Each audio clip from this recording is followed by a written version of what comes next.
Hello people, today we are going to just draw a dragon, just a common garden dragon, and so I'm just finding an image. Now this isn't one of my images, this is an image taken from Easy Watch Info, and I'm just going to have a go because one of the children that I teach has asked to draw a winged dragon, and I'm going to show you how I would tackle this. Now first of all, I'm just going to start with the shape of the dragon, going down to his tail. Okay, and that gives me the basic outline of how he's going to how he's going to be. And now I'm just going to put a triangle in for his head, and it's just basic shapes. Once you can look at something in its basic shape, and now I'm just following around, beefing out the body and the tail, beefing out. So when I beef it out, I call it beefing out, then I know roughly the kind of shape I want. And the body is obviously, remember, it's like this. Just because he's a dragon, he still conforms to the basic body shape. Okay, so that kind of gives me the basic shape. And put something under here that's doing my head in. Never mind, not a lot I can do about that. Oh, hang on, I've got a magazine here. Ooh, how cool is that? Right, I'm just trying to find a piece without any advertising on. Right, let's see if I can use this bit. I don't know if it'll let me just use that bit. There we go. Let's see if I can get that to fit on there. Oh, that's a lot better. Right, actually, that's the paper. Actually, sorry to be a pain. I will just use the thingy because it's not going to show the advertising anyway, and it gives me a flatter surface. There we go.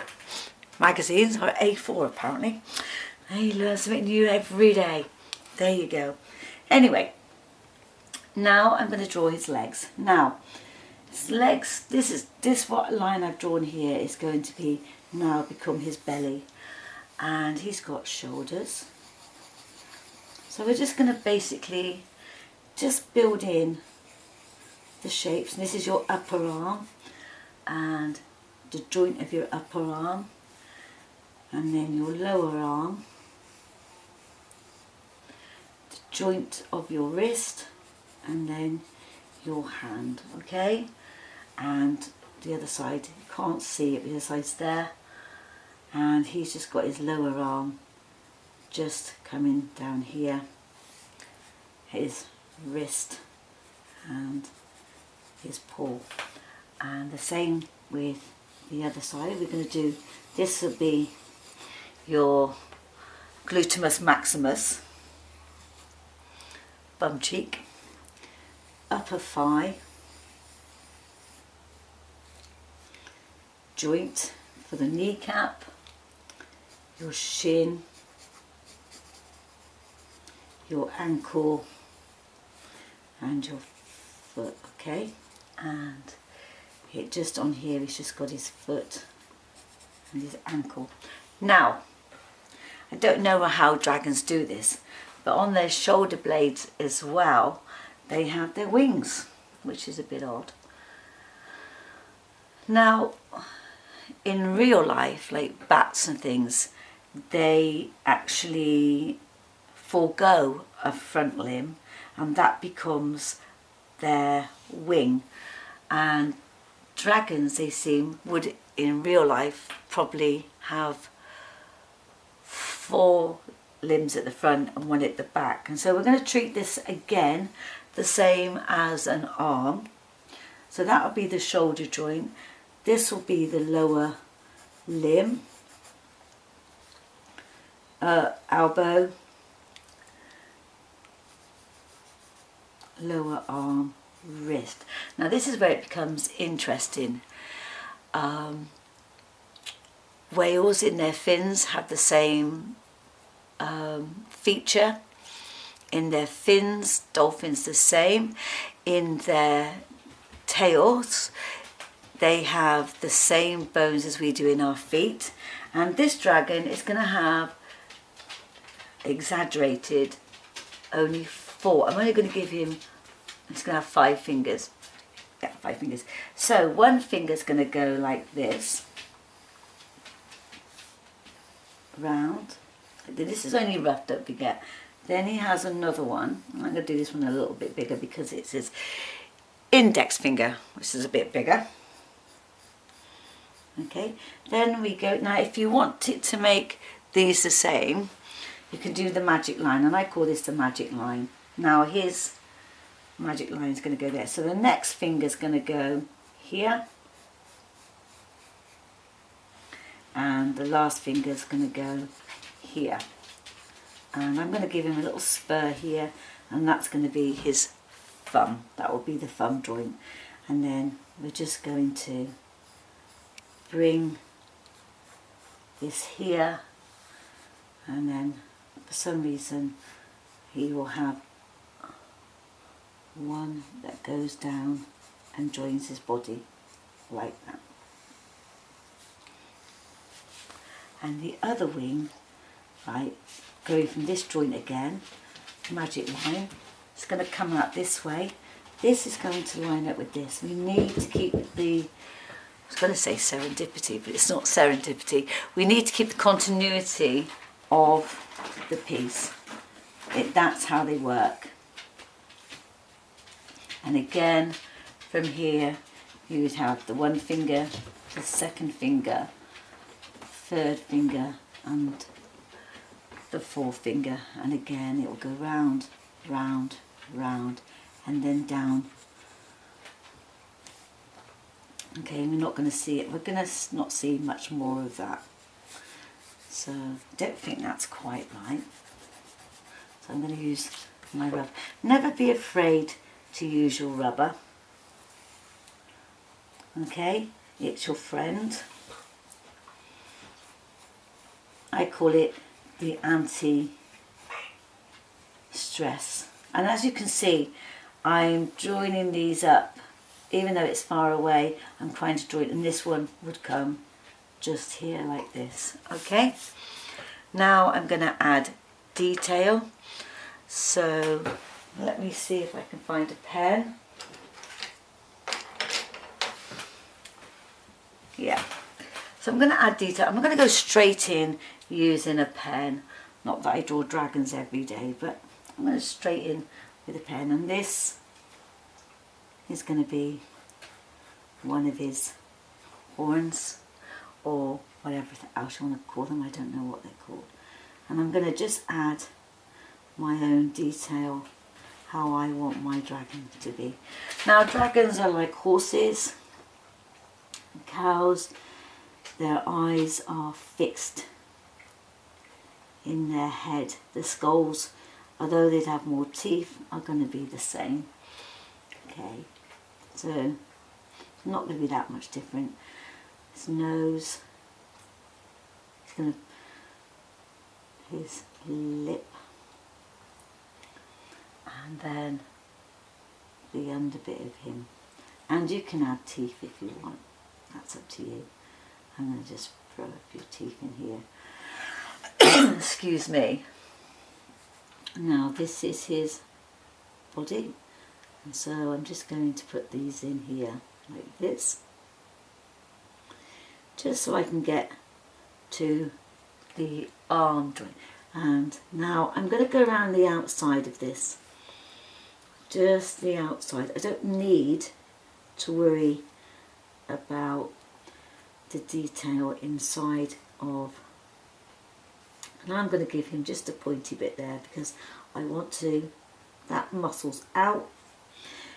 And now I'm going to put his feet in.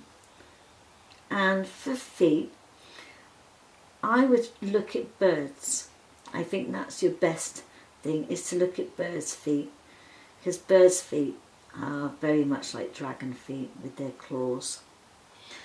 And as you can see, it's pretty simple. It's not rocket science. You can even do it this way if you wanted. And I could give him one to go in there. So he's got a claw that goes that way, one that goes that way, and that way. And now I'm just going to do his body, and so joining up. Now, dragons are supposed to be, I would imagine, looking at the way they are, reptilian. Lizards, the same as dinosaurs. And remember also that you are showing a solid object and it's round. So remember, when you do the stomach, you imagine you're going around a cylinder. When you're doing the body, I mean, sorry. You're going around a cylinder. And there they are here again. Now I'm going to put the leg in. So we're going to make the glutamus maximus. So if you were to see him from behind, the chunks of his leg will be there and his tail would come down. So this is his bottom essentially. Remember, the muscle sits on top. I'm going to give him another little bit there. His knee, top of his thigh, down to the ankle, and then think about again where his toes would be. His claws. And this one, round, round, claws, claws and leg. Now I can put these in, remembering to go round his tummy, and round his tummy, round and round. I've said this quite a few times, that drawing is information. You should be able to, now the battery died, so I just changed my battery. So you should be able to go down the shops and be able to identify a dragon by the drawing that you are given. Now these carry on down his tail. So remember, you're following down and they're getting smaller and smaller the further we go down the tail.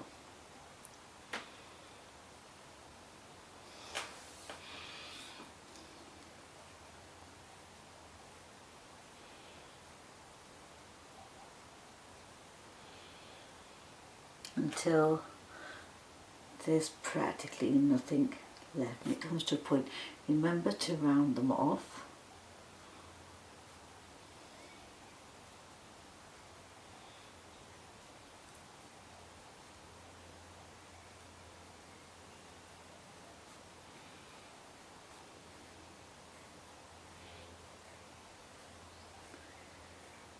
There we are.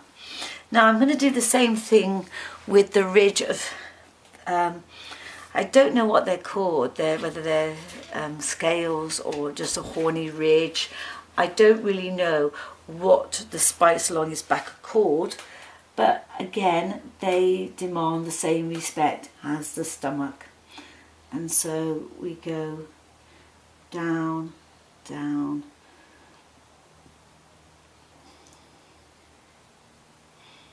we go behind the wing, remembering they're still there. And I usually say to my students, mountains and valleys, mountains and valleys. It's just an easy way, and it kind of rhymes with it if you go like mountain, valley, mountain, valley, mountain, valley, mountain, valley, and down and down. And I'm going to leave it there because it does change a little bit. Now, remember, they sit on top, so it goes round, round, all the way down. It's rounded. They are sitting into the back, not on top of the back. They would be able to, like horses and cows, flick their skin and make these move. So these are in the skin, not sat on top of the skin, okay? Now for his tail, I'm just going to make it a little bit more fancy. I'm just going to give him some big valleys and troughs, and I'm going to make it like similar to the image that I have in front of me, and he has these lovely bits like his wings. I kind of quite like that. Now we get back to his wings. So we acknowledge that there's a joint there, and then I'm just going to just slightly bend mine a little bit, because I think that these bones here would be hollow, the same as a bird. They would be hollow, and I'm going to just make that like that, and then I'm going to do a curve all the way around to there. I'm going to turn the paper, hope you can still see this, go out a little bit. Now, following the curve, try and make it in one move. Get used to doing bold long strokes as far as your hand can reach. It just gives you a much more consistent line.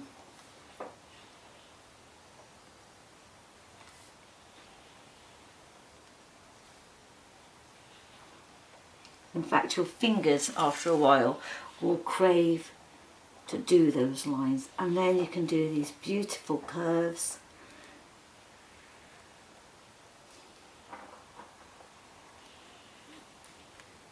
And down to there. The same with this one, it goes up. This goes up there. Remember, you're mirroring. Okay, now you're not going to see exactly the same on this one, but you know that goes there like that, and that one will go there like that. That's all you're going to see on this one. And then again, these beautiful curves that go in there, you're not going to see any more. Okay, I'm just going to put an eye in him because that's what I like to do. Hello, dragon. He has no name. Right, I'm going to rub him out. I'm going to rub out all the pencil line. We don't need this anymore. Just wait for it to make sure that the bits with a lot of ink in, you wait for it to dry.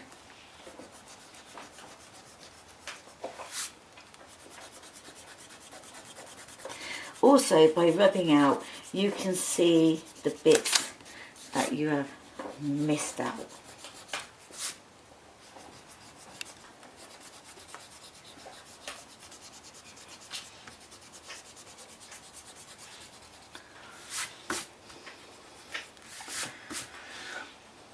Right, now we can start to add texture and other things that we might want to put in him or on him. Okay, so we're going to draw the scales.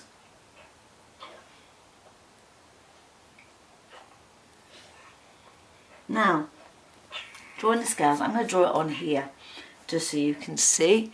Okay, when we draw the scales, that's your scales. Now, you have to think of a job of the scales, and the scales are to make a smooth surface to either glide through water or through air. They, like feathers, they need to be smooth.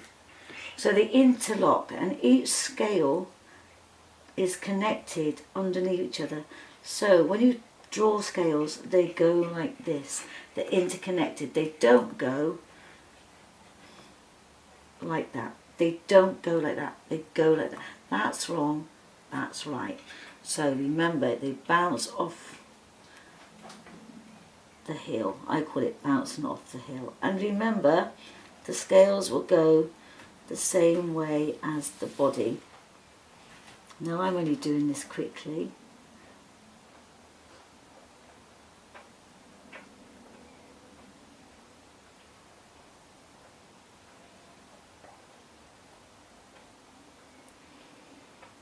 It's a lovely day here, it really is.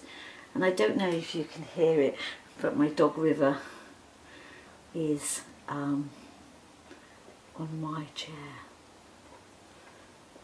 Now remember, the body starts to turn, so these will move with the body and then straighten up again.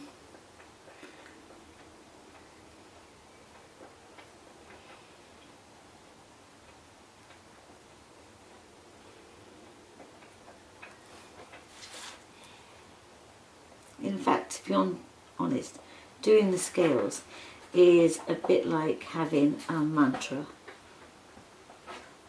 This is why Zentangling and doodling is so relaxing. It's a repetitive thing that you're doing. And I'm just going to go over his bum and then down.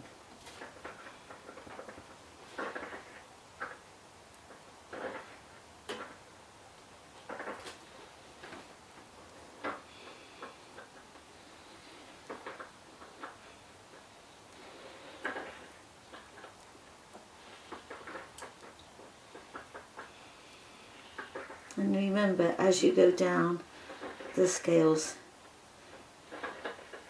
become smaller, and I'm not following my rule here, busy chatting away to you, and I'm forgetting my own rule of thumb. So like I say, the weather is really lovely here. It's still not very warm, although the sun's out. I could probably dry your washing with the breeze. But it's a lot better than it has been. It's been quite rainy, but then April always is rainy.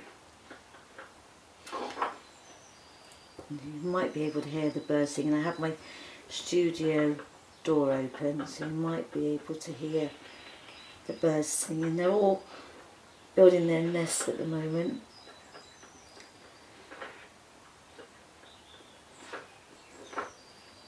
And then we've got the scales in. Now, we can add just a little bit of mucilage if you want. Now I'm keeping this quite simple because I want my students to actually fill in how they want them to be, their dragons to be. I'm also just going to put, just for interest, no other reason for but an interest.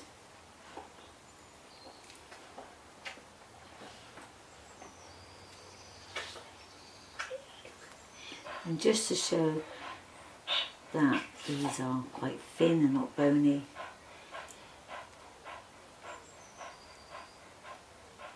And that's how to draw a dragon.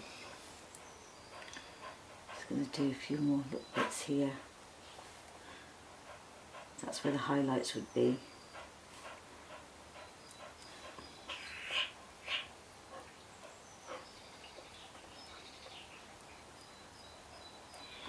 There you are.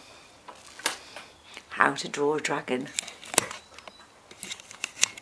I thought you might like to see River sunbathing. Say hello, River. Hello. He sat in my chair sunbathing. I have no idea where. Oh, and there's a nook. Sat in the sun of my studio. She's going to come over and say hello to me because I called her name. Yeah, I'll just show you how lovely and peaceful it is going out the door. So it's really, really lovely and colourful, lovely and bright. I'll just go and show you the fish pond before I go. And there's my very own dragon. Here he is, bashful. And I just thought, I don't know if you can see the fish, but there's the pond. And somebody's wellies drying on the sea. Can't get any more homelier than that, can you? Dog drinking out the pond. I can see the fish over here. I'm just going to see if I can get them for you. I'm really quiet. You might be able to see the fish.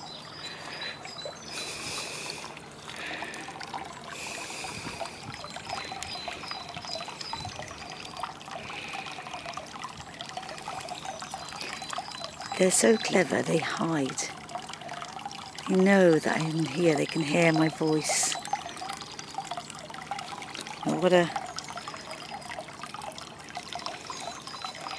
lovely sound to hear, the sound of water. Anyway, see you soon. Have a lovely week. Bye bye.